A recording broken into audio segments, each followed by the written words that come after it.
Egypt just made history with their first ever FIFA World Cup win, a 3-1 win against New Zealand.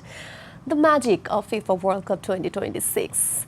As we were saying, a nation of barely 600,000 people, the debutant Cape Verde, fought toe-to-toe against two times champion Uruguay, a truly football royalty. Despite Spain's 4-0 commanding win over Saudi Arabia, this underdog Cape Verde is being absolute talk of the town. But চমৎকার কিছু matches দেখছিলাম একের পর এক surprising elements and the football magic. Now we are here to welcome you all. Good morning. This is Neil Huresahan welcoming you all to D-Box on Shomoy Television, and I have with me today as my guest Biplab Bhattacharya, গোলরক্ষক এবং former গোলরক্ষক এবং অধিনায়ক Bangladesh national football team. Good morning, কেমন আছেন? ধন্যবাদ। Good morning, ভালো আছি। কেমন লাগছিল? আমরা তো একসাথেই দেখছিলাম ইজিপ্ট এবং নিউজিল্যান্ডের ম্যাচটি। নিউজিল্যান্ড প্রথমার্ধে এক গোল দিয়ে এগিয়ে ছিল, বাট সেকেন্ড হাফে কিন্তু ইজিপ্ট পুরো দস্তুর তৈরি হয়ে এলো এবং একেবারেই তাদেরকে অন্যরকম মনে হয়েছে। যদি বলি যে ফার্স্ট হাফ ছিল নিউজিল্যান্ডের অ্যান্ড সেকেন্ড হাফ ইজিপ্টের, ভুল মনে হয় হবে না? অসাধারণ ম্যাচ খেলেছে, বিশেষ করে আপনার ইজিপ্ট যদি দেখেন বিশ্বকাপের প্রথম জয়, সো আফ্রিকার দেশ হিসাবে, এবং এই বিশ্বকাপে ওদের প্রথম জয়টা এসেছে কিন্তু দ্বিতীয়ার্ধে গিয়ে, এবং বিশেষ করে মোর সালার গোলে এগিয়ে যায়, লাস্ট যে গোলটা করে ট্র্যাজেডিতে। সো আমার মনে হয় যে মিশরের প্রতি যে ফুটবল ফ্যানদের একটা চাওয়া ছিল যে বিশ্বকাপে জয়, সো আজকে সে ফাইনালি একটা দিন এসেছে। সো আমার মনে হয় এটা ওদের জন্য অনেক বড় প্রাপ্তি। অবশ্যই এর আগেও ওয়ার্ল্ড কাপ আসলে খেলেছে ইজিপ্ট, কিন্তু এবারের জয়টি নিঃসন্দেহে, তাও it's a commanding win, 3-1 win against. এবং গ্রুপে এখন ইজিপ্ট যে এই পজিশনে আছে, নেক্সট ম্যাচটা টেবিল টপ পজিশনে আছে, কনফার্ম হয়ে যাবে। সো আমার মনে হয় যে নেক্সট ম্যাচটা ওদের জন্য ইম্পর্টেন্ট। আমরা যদি টেবিলের কথা বলি, টেবিল টপে আসলে এই গ্রুপে ইজিপ্ট এগিয়ে আছে 4 পয়েন্টস নিয়ে, জাস্ট এই ম্যাচটা জেতার পর। অন্যদিকে কিন্তু আমরা ইরান এবং বেলজিয়ামকে দেখছি যৌথভাবে 2-2, তারা আসলে সেকেন্ড এন্ড থার্ড পজিশনে আছে, নিউজিল্যান্ড এক নাম্বার আছে। সো নেক্সট ম্যাচে কিন্তু আসলে অনেক কিছু বোঝা যাবে। Still now this group is open, কারণ ইজিপ্ট যদি পরের ম্যাচ তাদের জন্য মাস্ট উইন, যদি কনফার্ম করতে হয় অন্য কারণ দিকে না তাকিয়ে। আর যদি আমরা নিউজিল্যান্ড এবং বেলজিয়ামের যে ম্যাচটি আছে নেক্সট 27 তারিখ সকালে, সেখানে যদি নিউজিল্যান্ড জিতে যায় তাহলে ইজিপ্টের জন্য সুযোগ হবে, বাট যদি বেলজিয়াম জেতে তাহলে কিন্তু সমীকরণটা একটু পাল্টে যাবে।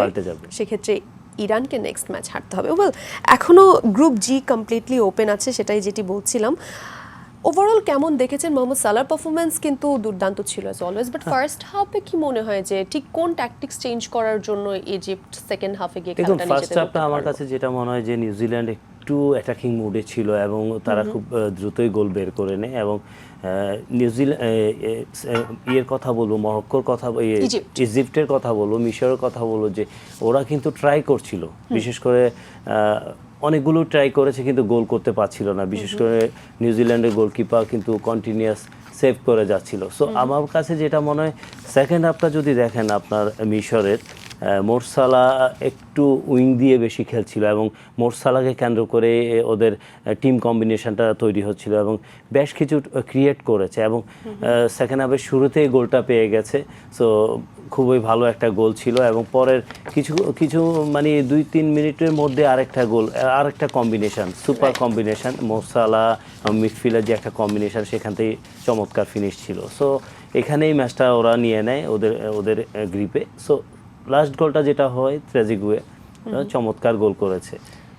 ওই সময় কিন্তু আরো বেশ কয়েকটি অ্যাটাক হয়েছিল, বাট নিউজিল্যান্ড বেশ কয়েকটি সেভও করেছে। দিন শেষে 3-1 ম্যাচটি ইজিপ্টের, and they just made history, their first world cup win.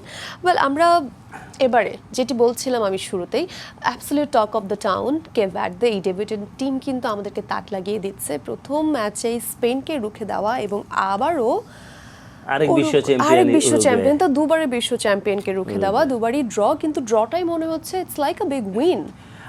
আমরা ডে বাই ডে কিন্তু আমরা ক্যাপ ভার্দের কাছে অসাধারণ পারফরমেন্স দেখছি, প্রথম ম্যাচ এবং দ্বিতীয় ম্যাচ। এই ম্যাচেও আপনার ভজিনিয়া অসাধারণ, এই ম্যাচটা তার জন্য আরও স্পেশাল ছিল।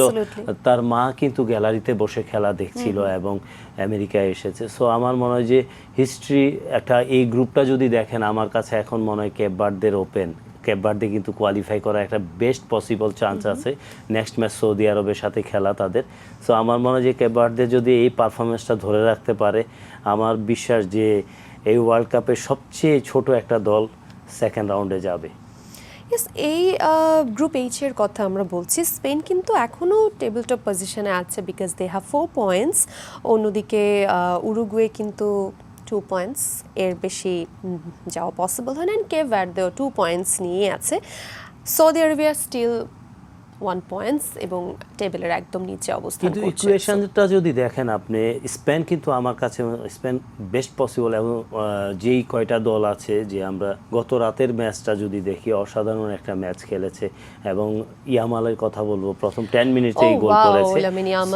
সো ফার্স্ট হাফটা যদি দেখেন, ইয়ামালকে খেলিয়ে বসিয়ে দিয়েছে, কারণ তার কিন্তু ইনজুরি থেকে সে কাটিয়ে উঠছে এবং রিস্ক নিচ্ছে না। এবং উইলিয়ামসকে নামিয়েছে পরে, যে এই দুটোই মানে স্পেনের সবচেয়ে বড় ভরসার নাম ইয়ামাল এবং উইলিয়ামস।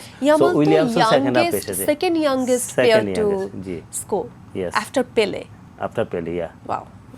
সো আমার মনে হয় যে এই গ্রুপে স্পেন কনফার্ম।